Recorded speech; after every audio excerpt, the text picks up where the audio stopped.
Hyderabad SR Nagar లో ప్రమాదం జరిగింది. విజయవాడకు వెళ్తున్న ప్రైవేట్ ట్రావెల్స్ బస్సులో మంటలు చెలరేగాయి. డ్రైవర్ అప్రమత్తతో ప్రమాదం తప్పింది. అగ్నిమాపక సిబ్బంది మంటల్ని ఆర్పివేశారు.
హైదరాబాద్ ఎస్ఆర్ నగర్ లో ప్రమాదం జరిగింది. విజయవాడకు వెళ్తున్న ట్రావెల్ బస్ లో మంటలు చెలరేగాయి. డ్రైవర్ అప్రమత్తతో ప్రమాదం తప్పింది. అగ్నిమాపక సిబ్బంది మంటల్ని ఆర్పివేశారు. ఇదే ఘటనకు సంబంధించి మోర్ డీటెయిల్స్ మా ప్రతినిధి పవన్ అందిస్తారు.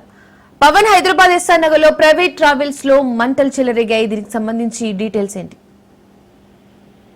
నిన్న రాత్రి ఎస్ఆర్ నగర్ సిగ్నల్ వద్ద ప్రమాదం చోటు చేసుకుంది. అయితే శ్రీ సాయి బాలాజీ సంబంధించిన ట్రావెల్స్ బస్సు ప్రయాణికులను ఎక్కించుకున్న దాని తర్వాత ఒకసారి స్టార్ట్ చేసిన నేపథ్యంలో ఇటు కరెంట్ షాక్ తగలడము, పూర్తిగా బ్యాటరీ నుంచి కూడా మంటలు చెలరేగాయి. దీంతో అప్రమత్తమైన డ్రైవరు వెంటనే స్థానికులను కూడా ప్రయాణికులను కూడా కిందికి దింపేసిన దాని తర్వాత ఫైర్ సిబ్బందితో పాటు ఇటు పోలీసులకు కూడా సమాచారం అందించారు. పోలీసులతో పాటు ఫైర్ సిబ్బంది కూడా ఘటనా స్థలానికి చేరుకొని మంటలను కూడా బస్సు నుంచి మంటలను అదుపులోకి తీసుకొచ్చారు. అయితే పూర్తిగా ఇన్వెస్టిగేషన్ చేయగా మాత్రము బస్సుకు సంబంధించిన ఫిట్నెస్ లోపం ఏదైనా ఉందా అనే దానిపైన కూడా ప్రధానంగా దీనికి సంబంధించి పోలీసులు కూడా ఆరా తీస్తున్నారు. ఎందుకంటే ఫిట్నెస్ సంబంధించిన బస్సులు లేకుండా కూడా ప్రయాణికులను ఎక్కించుకొని ఇప్పుడు దసరా సీజన్ కాబట్టి దీనికి సంబంధించి ఎక్కువ మొత్తంలో బస్సులు వీరంతా కూడా నడుపుతారు కాబట్టి దీనికి సంబంధించి ఏదైనా ఫిట్నెస్ లోపం ఉందనే దానిపైన కూడా ప్రధానంగా పోలీసులు కూడా ఆరా తీస్తారు. మరోవైపు బస్సు యజమాని మాత్రము పూర్తిగా ఫిట్నెస్ కూడా ఉంది. అయితే ఇందులో షార్ట్ సర్క్యూట్ వల్లనే ప్రమాదం చోటు చేసుకుని ఉంటుందని చెప్పి కూడా బస్సు యజమాని కూడా చెప్తున్నారు. ఎందుకంటే తాను ఫిట్నెస్ కూడా చేయించాననేది మాత్రము పోలీసులకు కూడా అతను సమాధానం చెప్పారు. మరోవైపు చూస్తే మాత్రము ఇక్కడ ఫిట్నెస్ లేకుంటే తగిన చర్యలు తీసుకుంటాం. ఎందుకంటే ఈ కాలంలో చాలా మంది కూడా బస్సులు ఫిట్నెస్ తో పాటు దీనికి సంబంధించి సరైన కాయిదాలు లేకుండానే ట్రావెల్స్ బస్సులు రోడ్డుపైకి తీసుకొస్తున్నారని చెప్పి కూడా పోలీసులు చెప్తున్నారు. ఈ క్రమంలోనే పూర్తిగా ఇన్వెస్టిగేషన్ కూడా చేస్తామన్నారు. మరోవైపు ప్రయాణికులకు కూడా చాలా సేఫ్ గా ఉన్నారు. ఎవరికి ఎలాంటి గాయాలు కానీ ఎలాంటి ప్రమాదం కూడా చోటు చేసుకెళ్లారు. ఈ డ్రైవర్ అప్రమత్తం కావడంతో ప్రయాణికులందరినీ కూడా కిందకు దింపేయడంతో అందరూ కూడా సేఫ్ గా దీనికి సంబంధించి కూడా బయటపడ్డారు. అయితే మొత్తానికి మాత్రం మంటలు కొద్దిసేపట్లోనే ఫైర్ సిబ్బంది కూడా అదుపులోకి తీసుకొచ్చారు. పవన్, ప్రమాదం జరిగిన సందర్భంలో బస్సులో ఎంతమంది ప్రయాణికులు ప్రయాణిస్తున్నారు? ప్రమాదానికి కారణం ఏంటి? ముందుగా ఎవరు గమనించారు? అయితే బస్సులో అప్పటికి మాత్రం దాదాపు 50 నుంచి 60 మంది ప్రయాణికులు కూడా ఉన్నట్టుగా తెలుస్తుంది. ఎందుకంటే ఈ బస్సుకు సంబంధించి కెపాసిటీ ఎక్కువగా వస్తుంది కాబట్టి ఇందులో దాదాపు 50 మంది ఉండొచ్చుగా అనేది మాత్రం ప్రధానంగా చెప్తున్న పరిస్థితి అనిపిస్తుంది. మరోవైపు బస్సు ఇటు మియాపూర్ నుంచి బయలుదేరే సమయంలో కూడా పూర్తిగా 1.5 hours ముందే బస్సు ఇంజిన్ కూడా పూర్తిగా చెక్ చేశాము. అంతేకాకుండా ఇటు ఏసీకి సంబంధించి కూడా పూర్తిగా తనిఖీలు చేశాము. ఎక్కడ కూడా లోపం లేదు. కానీ ఇప్పుడు ఎస్ఆర్ నగర్ వద్ద రాగానే ఒక్కసారిగా స్టార్ట్ చేయడం దగ్గర బ్యాటరీకి సంబంధించిన లోపం రావడంతో అక్కడ షార్ట్ సర్క్యూట్ జరగడంతోనే ఒక్కసారిగా పొగలు వచ్చాయి.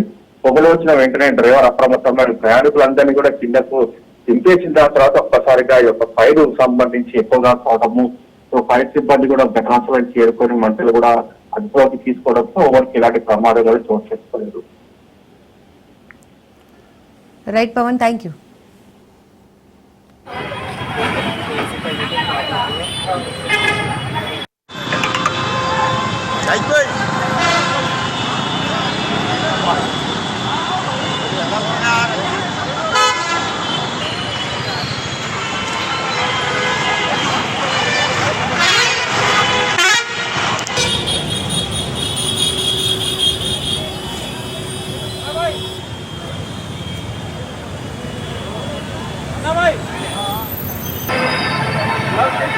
దూరంగా ఉండడం మంచిది. ఈ పిల్ల ఎక్కడికి వెళ్ళిపోయిందా?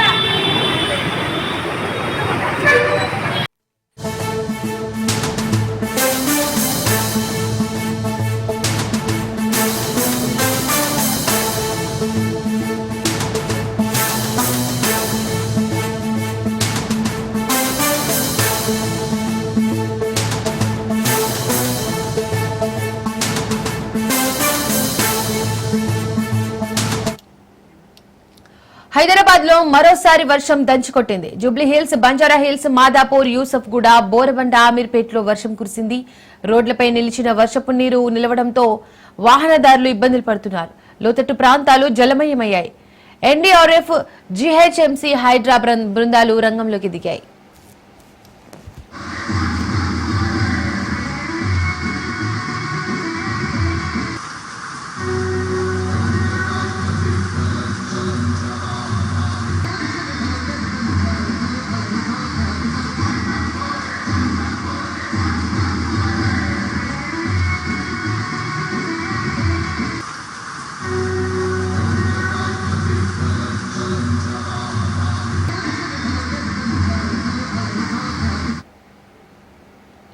హైదరాబాద్ లో మరోసారి వర్షం దంచుకొట్టింది. జూబ్లీ హిల్స్, బంజారా హిల్స్, మాదాపూర్, యూసఫ్గూడ, బోరబండ, ఆమీర్పేటలో వర్షం కురిసింది.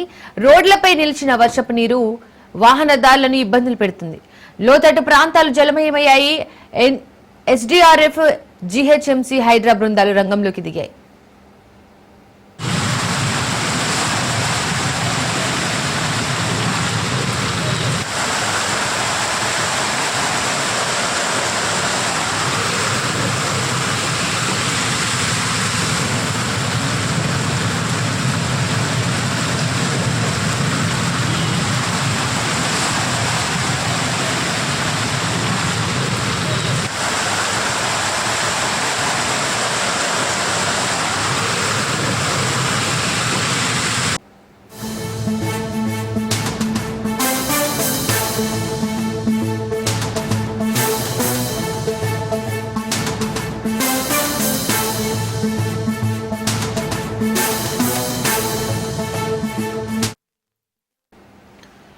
బంగాళాఖాతంలో ఏర్పడిన అల్పపీడనం ఇవాళ వాయుగుండంగా మారే అవకాశం ఉంది. దీని ప్రభావంతో తెలుగు రాష్ట్రాల్లో భారీ వర్షాలు కురిసే అవకాశం ఉందని వాతావరణ శాఖ అధికారులు తెలిపారు. 4 రోజుల పాటు ఏపీలో భారీ వర్షాలు కురిసే అవకాశం ఉంది. ఏలూరు, పశ్చిమ గోదావరి, గుంటూరు, పల్నాడు జిల్లాలకు ఆరెంజ్ అలర్ట్ జారీ చేశారు. మత్స్యకారులు వేటకు వెళ్లొద్దని హెచ్చరించారు. తెలంగాణలోనూ భారీ వర్షాలు కురిసే అవకాశం ఉన్నట్లు అధికారులు తెలిపారు.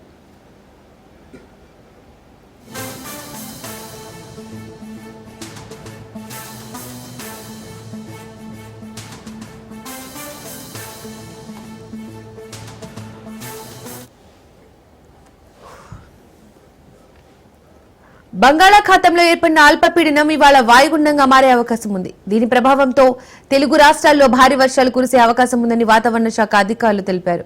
4 రోజుల పాటు ఏపీలో భారీ వర్షాలు కురిసే అవకాశం ఉంది. ఏలూరు, పశ్చిమ గోదావరి, గుంటూరు, పల్నాడు జిల్లాలకు ఆరెంజ్ అలర్ట్ జారీ చేశారు. మత్స్యకారులు వేటకు వెళ్లొద్దని హెచ్చరించారు. తెలంగాణలోనూ భారీ వర్షాలు కురిసే అవకాశం ఉన్నట్లు అధికారులు తెలిపారు.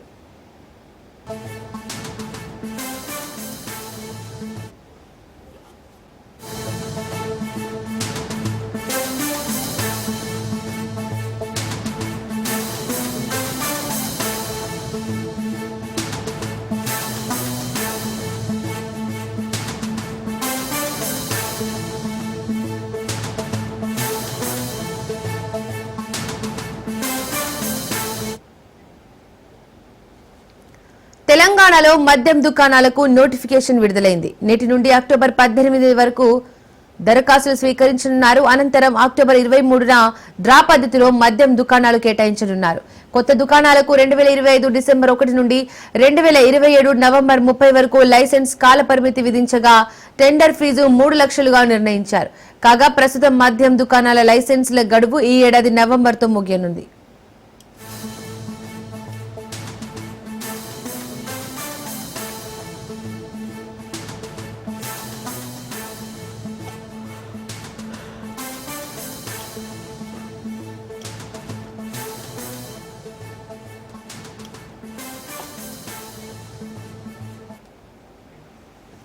తెలంగాణలో మద్యం దుకాణాలకు నోటిఫికేషన్ విడుదలైంది. నేటి నుండి అక్టోబర్ 18వ తేదీ వరకు దరఖాస్తులు స్వీకరించనున్నారు.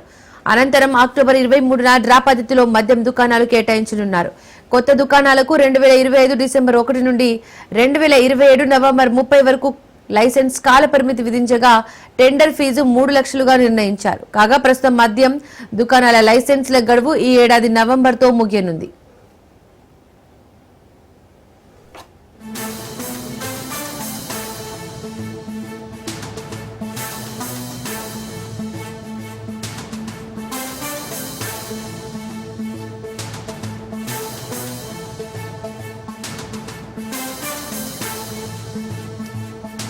తెలంగాణ ప్రభుత్వం చేతికి హైదరాబాద్ మెట్రో మొదటి దశ ప్రాజెక్టు రానుంది. ముఖ్యమంత్రి రేవంత్ రెడ్డి, ఎల్&టీ సీఎండీ మధ్య అంగీకారం కుదిరింది. మెట్రో మొదటి దశ ప్రాజెక్టును రాష్ట్ర ప్రభుత్వం కొనుగోలు చేయనుంది. ఎల్&టీకి ఉన్న 13,000 కోట్ల అప్పును రాష్ట్ర ప్రభుత్వం టేక్ ఓవర్ చేసేందుకు సంసిద్ధత వ్యక్తం చేసినట్లు సమాచారం. ఎల్&టీకి 2,100 కోట్ల నగదు చెల్లించేందుకు తెలంగాణ ప్రభుత్వం సిద్ధమైంది. దీంతో హైదరాబాద్ మెట్రో రైలు నిర్వహణ నుండి ఆ సంస్థ వైదొలగనుంది. హైదరాబాద్ మెట్రో 69 కిలోమీటర్ల మొదటి దశను ప్రభుత్వ ప్రైవేటు భాగస్వామ్యంతో 22,000 కోట్లతో నిర్మించింది.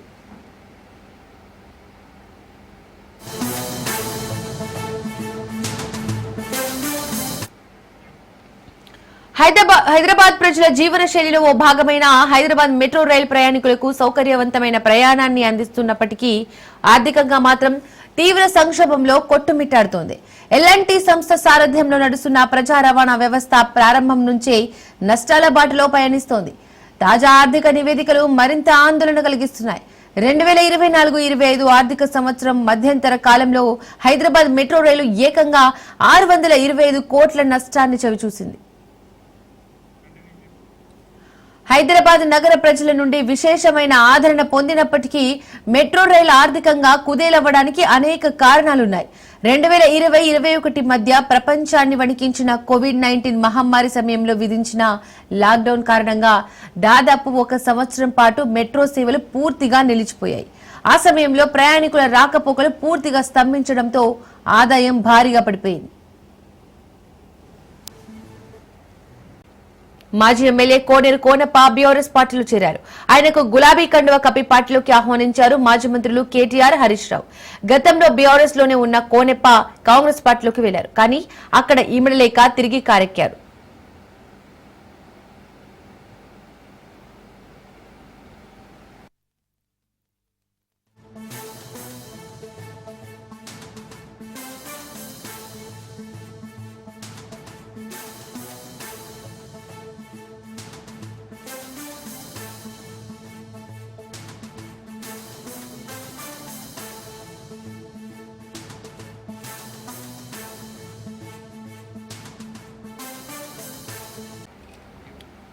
తెలంగాణ కాంగ్రెస్ లో ఎమ్మెల్యే వర్సెస్ ఎమ్మెల్సీ అన్నట్లుగా పరిస్థితి మారింది.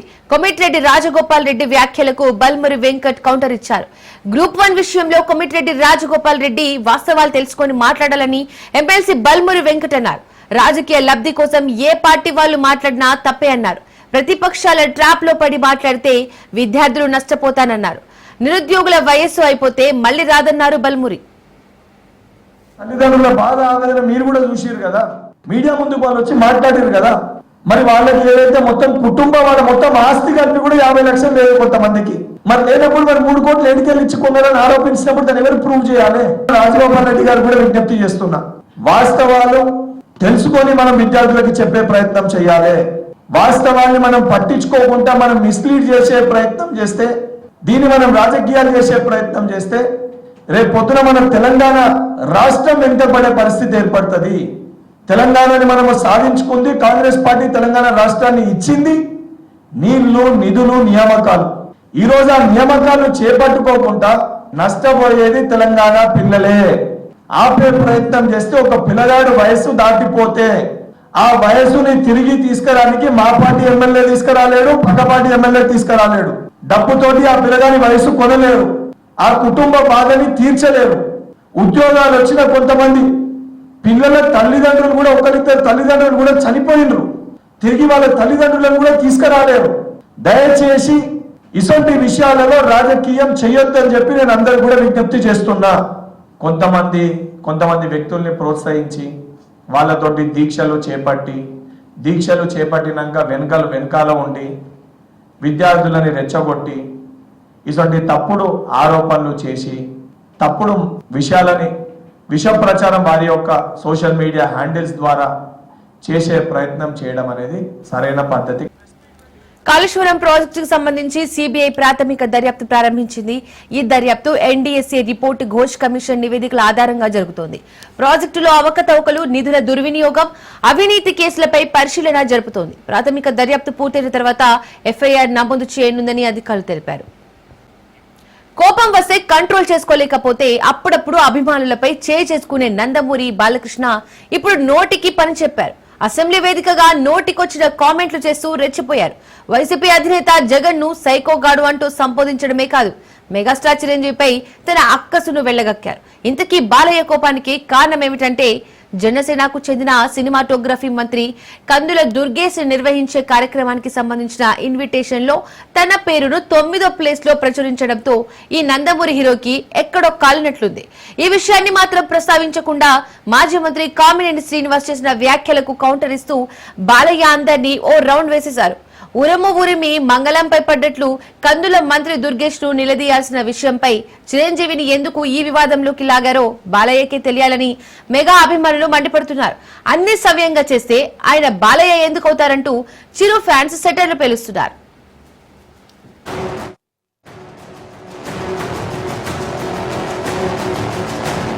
నాకు ఇష్టమైతే విలన్ ను పొగుడుతా, హీరోను విలన్ అంటూ విమర్శలతో విరుచుకుపడతా. అంతా నా ఇష్టం, నన్ను అడిగే దమ్ము ఎవరికి ఉందంటూ ఇటీవల నందమూరి బాలకృష్ణ ఓ కార్యక్రమంలో చేసిన వ్యాఖ్యలు వైరల్ అయ్యాయి. తాను చేసిన కామెంట్ ను నిజం చేసే విధంగా అసెంబ్లీలో బాలయ్య తన మాటలతో మంటలు పుట్టించారు. మాజీ మంత్రి కామినేని శ్రీనివాస్ గతంలో జగన్ సీఎంగా ఉన్నప్పుడు టాలీవుడ్ ప్రముఖుల్ని తన ఇంటికి పిలిపించి అవమానపరిచారనే అంశంపై మొదలైన చర్చతో కొత్త రచ్చ మొదలైంది. తాను జగన్మోహన్ రెడ్డి గారి ఒక ఎగోకి ఆయన విధానం ఒకసారి చెప్తే మీకు అర్థం అవుతుంది. ఆయన మెంటాలిటీ ఎంత సాడిస్టిక్ మెంటాలిటీ ఒకసారి అర్థం అవుతుంది. చిరంజీవి గారు సురేఖ్ గారిని ఒకసారి రమ్మంటే కారు పోర్టుకోలోకి వెళ్ళి భార్యాభర్తలు వచ్చి ఇన్వైట్ చేసి లోన తీసుకెళ్లారు. తర్వాత సినిమా వాళ్ళ డిస్కస్ చేయాలంటే వాళ్ళే లిస్ట్ పంపారు. ఆ లిస్టులో బాలకృష్ణ గారు వీళ్ళెవరు లేరు, ఆయనకి కలుస్తూ ఇష్టం లేదు. ఆయన ఎవరిని కలవకుండా రాజకీయాల్లో సంబంధం లేకుండా డిగ్నిఫై వేరేగా ఉన్న ప్రభాస్ గారిని అలాగే మహేష్ బాబుని రాజమౌళి గారిని రమ్మన్నారు. ఫస్ట్ షాక్ గేట్ దగ్గర కారు ఆపేశారు, అందరూ దిగి రమ్మన్నారు అన్నారు. లోన సెకండ్ షాక్ ఇంత పెద్దాన్ని పిలిచి ముందు పోసాని మురళీకృష్ణ ఇట్టంటాను కూర్చోబెట్టి అనుకున్నారు. మూడో షాక్ సీఎం గారు మిమ్మల్ని కలవట్లేదు, సినిమాటోగ్రఫీ మంత్రి వచ్చి మీకు చెప్తా అన్నారు. అప్పుడు చిరంజీవి గారు కొంచెం గట్టిగానే ఏంటి మీరు పిలిస్తే మేము వీళ్ళందరినీ తీసుకొస్తే ఆయన రానంటారంటే వచ్చారు. వస్తే ఆయన మంచిగా పెద్దగా ఆయన ఒక రిక్వెస్ట్ చేస్తే, ఒక నిమిషం మీరు తండ్రి లాంటి వాళ్ళు సినిమా ఇండస్ట్రీని జాగ్రత్తగా చూసుకోవాలి, అది బయటికి రిలీజ్ చేసి ఎంత అవమానం చేశారని. ఇంతకన్నా సాడిస్ట్ మెంటాలిటీకి ఇంకేం ఎగ్జాంపుల్ కావాలి? వాళ్ళని అవమానం చేయాలా? టాలీవుడ్ హీరోలను ఇంటికి పిలిచి అవమానించడంపై చిరంజీవి నిలదీశారని కామినేని చేసిన వ్యాఖ్యలను తప్పుపడుతూ బాలకృష్ణ ప్రసంగం మొదలుపెట్టారు. ఈ సందర్భంగా జగన్ ను సైకోగాడు అని సంబోధించడం వివాదానికి తెరలేపింది. ఇలాంటి కామెంట్లను శాసనసభ రికార్డు నుంచి తొలగిస్తారా లేక వాటిని రికార్డ్ చేస్తారా అన్న చర్చ మొదలైంది. శాసనసభలో వ్యక్తిగత విమర్శలు చేసేటప్పుడు సభా సాంప్రదాయాలను పాటించడం ఆనవాయితీ అని, దాన్ని బాలకృష్ణ ఉల్లంఘించారని వైసీపీ నేతలు మండిపడుతున్నారు. ఎవరేమనుకున్నా తాను అనుకున్నది చేసేయడం బాలయ్య స్టైల్ కాబట్టి కూటమిలో ఆయనను అడిగేవారుండరు. ఇందాక గౌరవ శాసనసభ్యులు కామినేని శ్రీనివాసరావు మాడుతూ అప్పుడే ఇండస్ట్రీ కలవడానికి వెళ్ళినప్పుడు సైకో గారిని కామినేని చెప్పిన విధంగా జగన్ ను చిరంజీవి నిలదీయలేదని అంతా మౌనం పాటించారంటూ మెగాస్టార్ పై తనకున్న అసంతృప్తిని బాలయ్య బయటపెట్టేశారు. దీంతో నందమూరి వర్సెస్ కొణిదెల మధ్య కొంతకాలం పాటు సద్దుమణిగిందనుకున్న వార్ మళ్లీ మొదలవుతుందని మెగా అభిమానులంటున్నారు. చిరంజీవి గారు గట్టిగా అడిగితే అప్పుడు ఈయన వచ్చాడంది అబద్ధం. గట్టిగా ఎవరు అడగలేదు. అక్కడ మీరు అన్నారు ఇందాక ఏదో గట్టిగా అడిగితే ఈయన వచ్చాడు మనకి కలవడానికి, లేకపోతే ఏదో సినిమా పిలిపించాడు కలవమన్నారు అని. ఇంటాను ఓకే, అవమానించడం ఆయన ఓకే. ఏదో ఆయన పెద్ద గట్టిగా చెప్తే ఆయన దిగి వచ్చాడంట కలవడానికి, లేకపోతే సినిమా పిలిపించాడు కలవమన్నారంట. బాలయ్య అసహనానికి అసలు కారణం ఎఫ్డీసీకి సంబంధించిన కార్యక్రమానికి పంపిన ఆహ్వాన పత్రికలో తన పేరును 9వ స్థానంలో ప్రచురించారని, ప్రోటోకాల్ ప్రకారం తనకు తగిన మర్యాద దక్కకపోవడంతో ఆయనకు చిర్రెత్తుకొచ్చింది. దీంతో సినిమాటోగ్రఫీ మంత్రి కందుల దుర్గేష్ పై కూడా బాలయ్య బాణాలను సంధించారు. నాకిచ్చే రెస్పెక్ట్ ఇదేనా అంటూ నిలదీయడంతో మౌనం పాటించడం దుర్గేష్ వంతైంది. మనకు కూడా నాకు ఇన్విటేషన్ వచ్చింది ఇక్కడ ఫిల్మ్ డెవలప్మెంట్ ఒక లిస్ట్ తయారు చేయమని. నాది 9వ పేరు వేశారు. అది ఎవరో ఈయన నేను అడిగాను కూడా, దుర్గేష్ గారిని కూడా అడిగాను, గౌరవ సినిమాటోగ్రఫీ మంత్రి కూడా అడిగాను, ఎవడో అడిగేసిందని. Respect human being, even opposition are us. 9వ పేరు వేశారు. అదేదో గట్టిగా ఎవడు అడిగాడు, గట్టిగా అడిగితే పంపించారు లోపలికి, వచ్చి అడిగాడు కలవడానికి. సారీ, బాలకృష్ణ చేసిన కమెంట్లపై సహజంగా తెలుగు తమ్ముళ్లు ఎంజాయ్ చేస్తున్నారు. కానీ చిరంజీవిని ఉద్దేశించి బాలయ్య చేసిన వ్యాఖ్యలను జనసేన అధినేత పవన్ కళ్యాణ్ సమర్థిస్తారా అన్న చర్చ జరుగుతోంది. జగన్ పై విమర్శలు చేసే తరుణంలో మెగాస్టార్ ను ఈ వివాదంలోకి లాగడం పవన్ కు సమర్థనీయమేనా అని మెగా అభిమానులు ప్రశ్నిస్తున్నారు. కూటమి రాజకీయాల్లో ఇలాంటి విమర్శలు సహజమేనని జనసేనాని లైట్ తీసుకుంటారో, లేక దీనికి తనదైన శైలిలో కౌంటర్ ఇస్తారో వేచి చూడాలని జన సైనికులు భావిస్తున్నారు.